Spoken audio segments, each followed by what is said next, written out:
Hi, Evangeline and Belina. I know I haven't read a story in a while, but I want to share that a reason that I'm starting these videos is because I think children need safety people. And what I mean by safety person is when my children went to options for learning, they knew me as the good mom. When my daughter went to St. Martha's Elementary, they knew I was Evangeline's mom, right? I'm Evangeline and Belina's mom. I'm a safety person. I used to work with children as a mental health therapist. I'm a safety person. I used to work as a teacher. I'm a safety person. I think more children need to have the face of a safety person. If somebody's hurting you, children, if you feel like you need safety and you see me at the park with my kids, if you see me out in the community at the mall, if you see me at a restaurant, I want you to come and give me a big hug and I will not turn you away. I will take that as a sign that you need help in some way. And I will hold on to you and I will ask you, do you need my help? And if you say yes, I will help you. Okay? I want you to see me as a face of a safety person. Just remember, you can go to a police officer, you can go to a teacher, you can go to someone at church who can help you if somebody is hurting you in any way.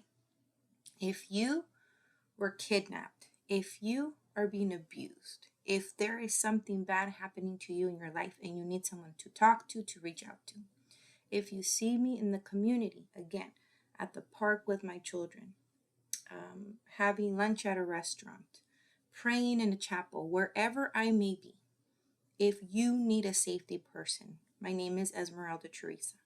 You call out my name, and you run to me, okay? Or you can tell a police officer, I need to talk to Esmeralda Teresa. And I will hope that they can look me up in the system. My name's Esmeralda Teresa Hernandez Blanco, and you can come straight up to me and give me a big bear hug. I will hug you back. I will not reject you. I will help you, okay? Now, sometimes we want to give up on faith, okay? Sometimes when things get hard in our lives or bad things are happening to us, and we just feel like giving up. But the truth of the matter is, in those moments when we want to give up, God gives us a miracle. He gives us a little sign. And we remember that with God, all things are possible. That if we wake up every morning and pray and we read our Bible, God's going to fill your heart with joy. God's going to fill your heart with peace. God's going to fill your heart with safety. Okay? And sometimes we can't do it alone. We can't actually. We're human. We can't do it alone. We need God to help us. And if you're children and you need a safety person to help you or a parent, a lot of you are born into wonderful parents or two wonderful parents, but some of you need that help. So if you need help, don't be afraid to reach out. If you're an adult who needs help, don't be afraid to reach out. I recently was having lunch on my own, and a homeless man came and said, "Can I sit with you?" And I said, "Yes."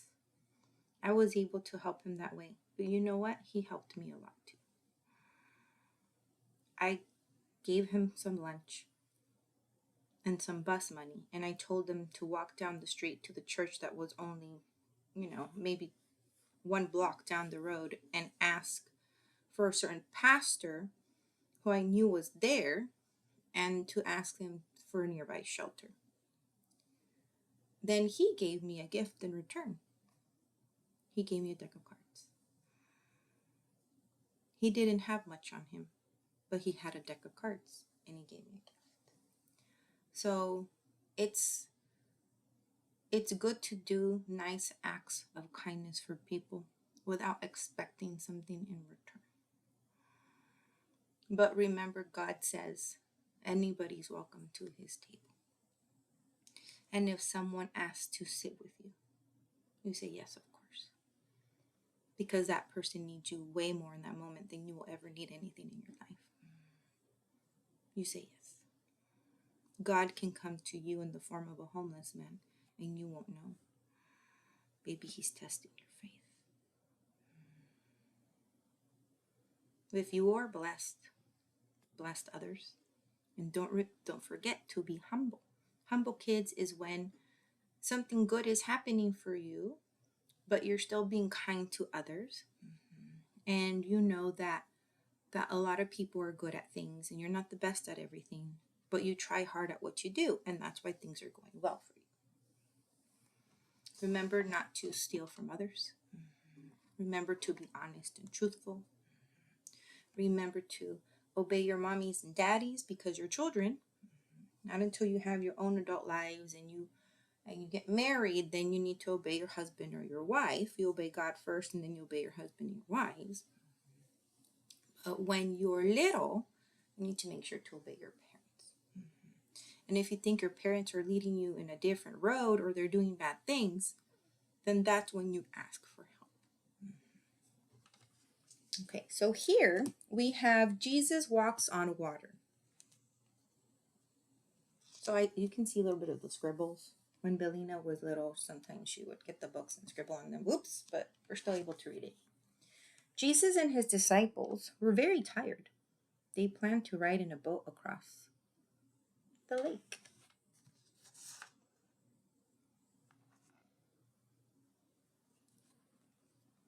Jesus decided not to go. He found a quiet place to pray.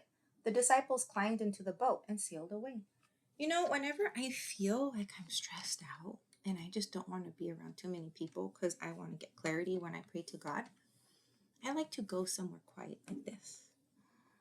I like to go somewhere in nature. And I recently drove to a monastery where they have a chapel in nature. And I was able to just feel such peace being away from the city and praying.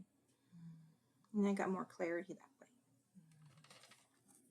Because confusion is not of God, and neither is fear. If you feel confused or fear, then you know it's not of God. But if you feel peace and joy, and you know just what you need to do, then you know that comes from God.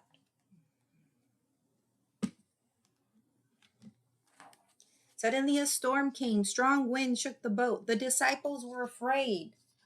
They were afraid. That's not of God, right? But then Jesus walked on the water to reach the disciples. It was a miracle. See, they were losing faith here. That boat was getting rocky. And then God came to help them by walking on water. Peter climbed out of the boat to meet Jesus. Peter walked on the water too. Then Peter began to sink.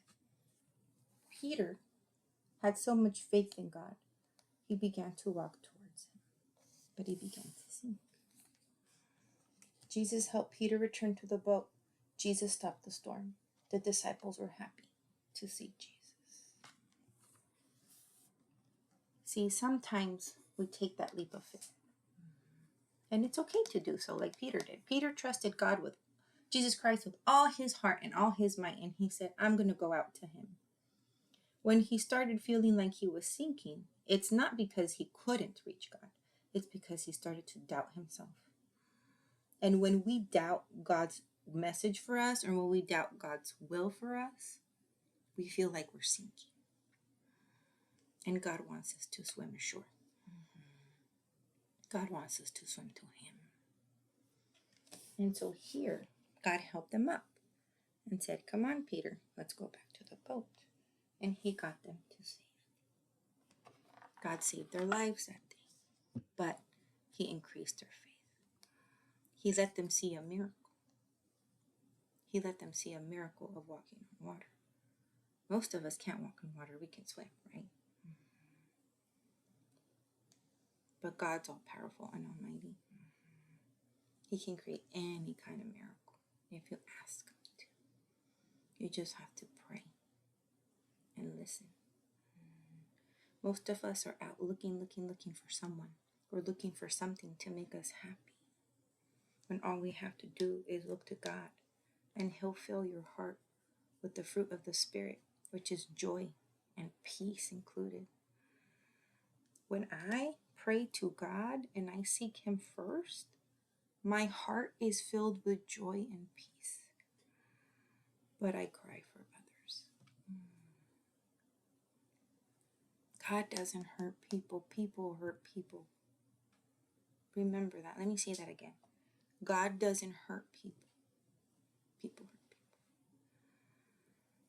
people. And I learned that a long time ago. This is why I trust God first. People will hurt you, but God will heal your heart. And He is my first love because He tells me I'm His daughter. And He loves me for who I am. And He loves me when I pray and I listen. So when you feel scared or you feel like you're not sure what's happening or things aren't just going well in your life, stop for a second and pray to God and listen. Sometimes we ask God of something and you feel upset because He doesn't give it to you. But that means God chose a different path for you, and that also means God has something better for you. When one door closes, God opens another for you.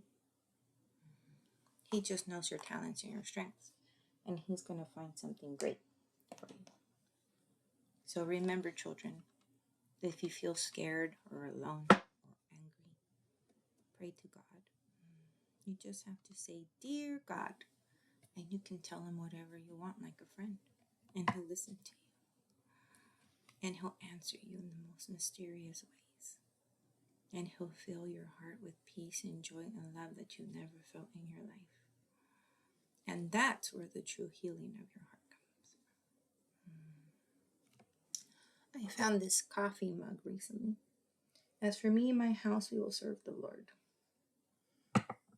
That's a motto I want to live by. Because good things happen that way. It doesn't mean your life is going to be perfect. That doesn't mean people won't be mean to you.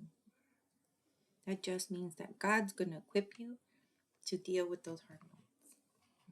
So remember, kids, I'm Esmeralda Teresa, and I'm a safety person. And if you need help, come give me a big hug, and I'll help you, okay? Have a good day. I love you, Evangeline and Belina. Mwah. My kids give me big hugs, too.